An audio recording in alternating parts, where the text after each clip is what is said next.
지난 화요일부터 오늘까지 이렇게 두 번에 걸쳐서 말씀을 나누고 있는데, 지난 화요일은 제사장과 그다음에 온 회중이 범죄를 했을 때 그것을 깨달았을 때 어떻게 드려야 되는지 설명을 했고, 오늘은요 족장 그리고 평민에 대한 규례입니다. 그런데 이 족장과 평민은 보니까 앞서 했던 그 제사장과 온 회중과 그 제물을 드리는 그 규례와 조금 다른 게 있더라고요. 딱 눈에 띄게 나오는 건 이거인 것 같아요. 첫째, 제물이 달라요. 물론 제사법도 조금 단순하기도 한데 제사장이나 온 회중은 송아지를 드렸단 말이에요. 그런데 그 송아지가 아니라 이쪽 송아지보다 값이 덜 나가는 순념소, 또 암염소, 그리고 마지막에 뭐 어린 암양까지 이렇게 제물이 좀 다르더라고요. 그러니까 이건 아마 평민과 족장 그리고 제사장 그리고 온 회중 공동체가 범한 죄가 미치는 그 영향력과 결과가 각기 다르기 때문에 그 제물의 크기도 좀 다르지 않았을까, 이렇게 뭐 추측할 수 있을 것 같고요. 그리고 희생 제물에 피를 바르는 곳이 다릅니다.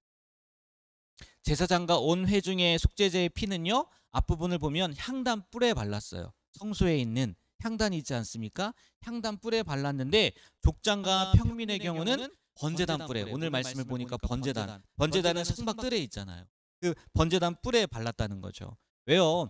제사장과 달리 그의 이 뭐 족장이나 그 백성들 평민들의 죄는 회막 안을 부정하게 만들지 않았기 때문에 아마 번제단에 이렇게 뿌렸을 겁니다. 그리고 마지막 세 번째로요, 제사장과 온 회중의 속죄 제물은 전부 불태웠어요. 송아지 아깝잖아요. 근데도 다 불태웠단 말이에요. 그런데 족장이나 평민의 경우는 오늘 말씀해 보니까 기름 부위를 제외한 부분은 제사장에게 돌아가도록, 오늘 말씀에 나오지 않았나요? 이게 레위기 6장 말씀에 보면 나오는데 다 하지 않았단 말이에요.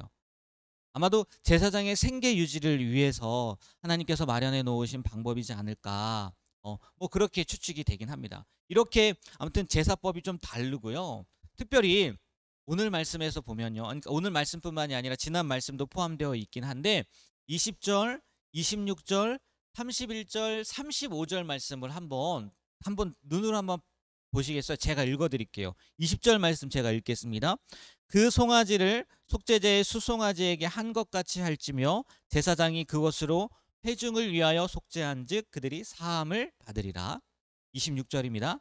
그 모든 기름은 화목제 제물의 기름같이 제단 위에서 불사를 찌니 이같이 제사장이 그 범한 죄에 대하여 그를 위하여 속죄한즉 그가 사함을 얻으리라. 31절입니다. 그 모든 기름을 화목제물의 기름을 떼어낸 것 같이 떼어내 제단 위에서 불살라 여호와께 향기롭게 할지니 제사장이 그를 위하여 속죄한즉 그가 사함을 받으리라. 우리 35절은 다 같이 한번 읽어볼까요? 그 모든 기름을 화목제 어린 양의 제단 위 여호와의 화제물 위에서 불사를 찌니 이같이 제사장이 그가 범한 죄에 대하여 그를 위하여 속죄한즉 그가 사함을 받으리라. 아멘. 계속 반복된 말씀이 뭐였냐면요, 제사장이 그를 위하여 속죄한즉 사함을 받는다는 얘기예요. 네 번이 나왔죠. 그러면 제사장, 온회중, 족장, 평민 네 번 다 반복된 거네? 아니에요.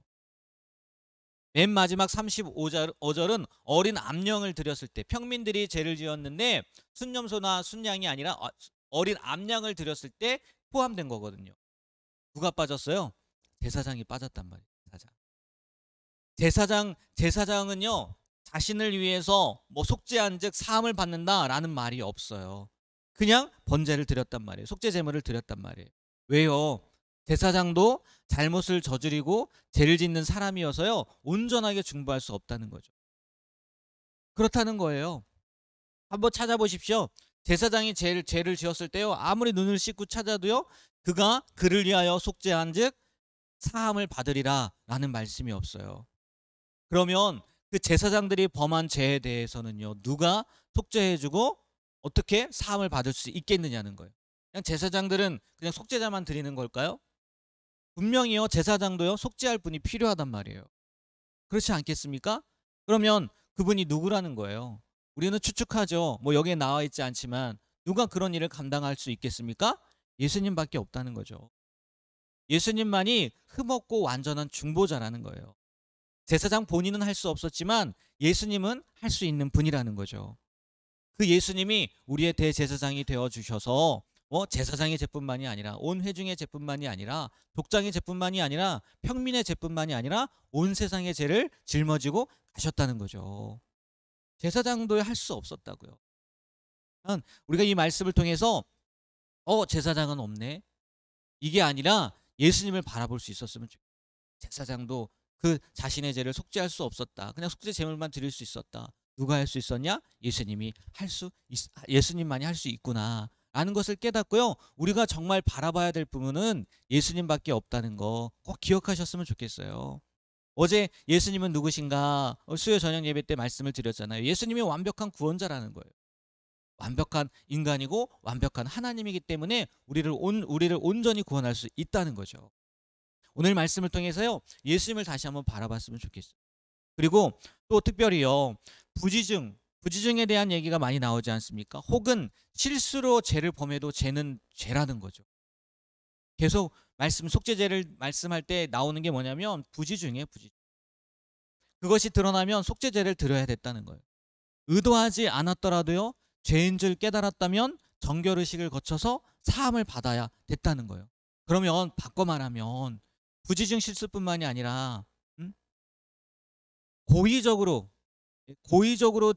지은 죄는 어떠하겠냐는 거예요. 부지중에도 이렇게 하나님께서 정결의식을 행해서 그 죄를 속죄하길 원하시는데 고의로 지었다면 더하지 않겠느냐는 거예요. 만일 우리가 알면서도 지은 죄가 있다면 빨리 하나님 앞에 회개함으로 나아야 될 줄 믿습니다. 혹시 하지 말라고 말씀하시는데 못 들은 척하고 추진하고픈 일이 있다면 멈추시길 바라고요. 아니면 반대로 하라고 하는데 못 들은 척하고 안 하고 있는 일이 있다면 하시길 바랍니다. 오늘 이 부지중이라는 단어가 그냥 부지중뿐만이 아니라 우리의 모습을 더 깊이 바라볼 수 있는 단어가 되었으면 좋겠어요. 그리고 마지막 이 핏부림에 대해서 한번 생각해 보면 좋겠어요. 핏부림. 제사장과 온 회중의 죄를 위해서는요, 휘장 앞에 7번을 뿌립니다. 그런데 족장과 평민의 죄를 위해서는 휘장에 뿌리는 일도 없고요, 그저 제단불에 바르기만 해요. 그러니까 앞에 서두에도 말씀드렸던 것처럼 죄의 경중은 확실히 있나 봐요. 그 파급력 때문에, 영향력 때문에. 그런데요, 이 모든 제사법 중에요, 굉장히 중요한 게 뭐가 나오냐면 남은 피는요, 피 뿌리고 남은 피 있지 않습니까? 그거는 제사장이 했던, 온 회중이 했던, 족장이 했던, 평민이 했던 번제단 밑에 쏟아버렸어요. 쏟아버렸단 말이에요. 그 이유가 뭐겠냐? 그거는요, 이 그리스도의 그 피가, 짐승의 피가 결국은 지금 우리의 시대로 와서는 예수님의 피를 상징하는 거 아니겠습니까? 그 거룩한 피가 다른 목적에 사용되어서는 안 된다는 것을 보여준다는 거예요. 그래서 그 남은 피를요, 다른 용도로 사용하지 않고 다 어떻게 했다고요? 번제단 밑에 버렸단 말이에요. 버렸단 말이에요. 어쩌면요, 이 모습은요, 그때는 그것이 당연해 보였을 수도 있어요. 왜? 피는 생명이니까 피에 먹지 말라고 했고, 또 번제단이라는 것이 있었으니까 그냥 거기에 어차피 각을 뜨고 잡는 건 번제단 앞에서 잡는 거니까 여기다 뿌려야지 할 수 있을 것 같아요. 또 짐승의 피니까 그게 어떤 쓸모가 있었겠습니까? 그런데 지금은 달라요. 지금은 다르다는 거예요. 무슨 말이냐? 그리스도의 속죄의 피 어디에만 쓰여야 됩니까? 구원의 방편에만 써야 돼요. 복음을 전하는데, 예수님을 믿게 하는데, 그리고 그 사람이 새로운 생명을 얻게 하는데 그리스도의 피는요, 그것에만 쓰여야 돼요. 복음은 그러한 일에만 사용되어져야 돼요. 그런데요, 교회가 때론 교회 지도자가요, 그 구원의 방편을 다른 용도로 사용하고 있다는 거죠. 아니, 그렇게 사용할 때도 있다는 거예요. 때로는 자신의 안위를 위해서, 때로는 물질적 풍요를 위해서 이 복음을요, 오용한다는 거예요. 정말 부끄럽지만 목회자들 가운데 그런 사람들이 있다는 거예요. 강단이, 아니 목사가 거룩합니까? 아니에요. 하나님의 말씀이 거룩한 거예요. 네? 그렇지 않습니까? 목사가 하나님입니까? 아니라는 거예요. 그런데 대중에는요, 이 복음을 가지고 자신의 안위를 위해서, 자신의 유익을 위해서, 자신의 힘을 위해서 사용하려고 하는 경우가 있다는 거예요. 이거는요, 틀림없이 잘못된 거라는 거예요. 복음은 구원의 방편에만 사용되어져야 되는 거예요. 어? 그런데 이거는요, 목회자뿐만이 아니라는 거죠. 혹시 우리 성도들 가운데에도, 우리 성도님들은 안 계실 줄 믿지만 성도님들 가운데에도 내가 예수 믿는 이유가 구원을 얻고 정말 새로운 생명을 얻고 새로운 삶을 살아가는 게 아니라 이것으로 말미암아 내가 다른 이익을 얻으려고 하고 어떤 자리에 앉으려고 하고, 그렇다면요, 이 오늘 말씀 가운데 나와 있는 그 그리스도의 거룩한 피를요, 정말 제대로 사용하지 못하는 모습으로 살아갈 수 있다는 거죠. 남은 피를 번제단에 다 쏟아버렸다는 이 말씀이요, 우리에게요, 새로운 말씀으로 다가왔으면 좋겠어요. 아니, 알았지만 다시 한번 우리 마음 가운데 새기는 말씀으로 되었으면 좋겠습니다. 예수님의 보혈은요, 다른 데 사용되어질 수가 없어요. 되어서도 안 돼요. 그죠? 죽어가는 영혼, 그 영혼을 구원하는 일에 이 복음이 사용되어질 수 있는, 그거 외에는 다른 용도로 쓰지 않는 우리의 삶이 되었으면 좋겠습니다. 저도 마찬가지고요. 그래서 복음이 복음되게, 그리스도의 보혈이 보혈되게 살아갈 수 있는 우리 중앙교회 모든 성도님들이 되시길 주님의 이름으로 부탁드립니다. 기도하겠습니다. 하나님, 오늘 속죄제를 통해서 다시 한번 우리가 어떠한 모습으로 살아가야 되는지, 그리고 또 이 속죄제의 의미가 어떤 의미가 있는지 깨닫게 해주심에 감사드립니다. 하나님, 말씀을 기억하게 하여 주시고, 특별히 마지막 말씀드렸던 것처럼 하나님, 우리가 그리스도의 보혈을 과연 어떠한 용도로 사용하고 있는지, 그 복음을 무엇으로 사용하고 있는지 우리의 생각을, 또 우리의 삶을 돌아보게 하시고 복음이 복음되게, 정말 예수님의 그 피 흘리신, 우리를 정말 그 귀한 피가 다른 곳에 사용되어지지 않는 그 귀한 삶을 살아갈 수 있는 우리가 되게 하여 주시옵소서. 이 시간 아이들을 가르칠 수 있는 선생님으로 첫 출발을 내딛는 그 시간에 하나님 앞에 기도의 제목을 가지고 또 귀한 능력을 달라고 감사의 제물을 드렸습니다. 하나님, 예물 드린 손길 축복하여 주시고, 정말 그 자리에서 수많은 영혼들 가운데 선한 영향력을 끼칠 수 있는 그 귀한 영혼들을 믿음으로 잘 양육하고 가르칠 수 있는 귀한 선생님이 될 수 있도록 은혜를 더하여 주시옵소서. 감사하며 또 축복하며 예수님의 이름으로 기도합니다. 아멘.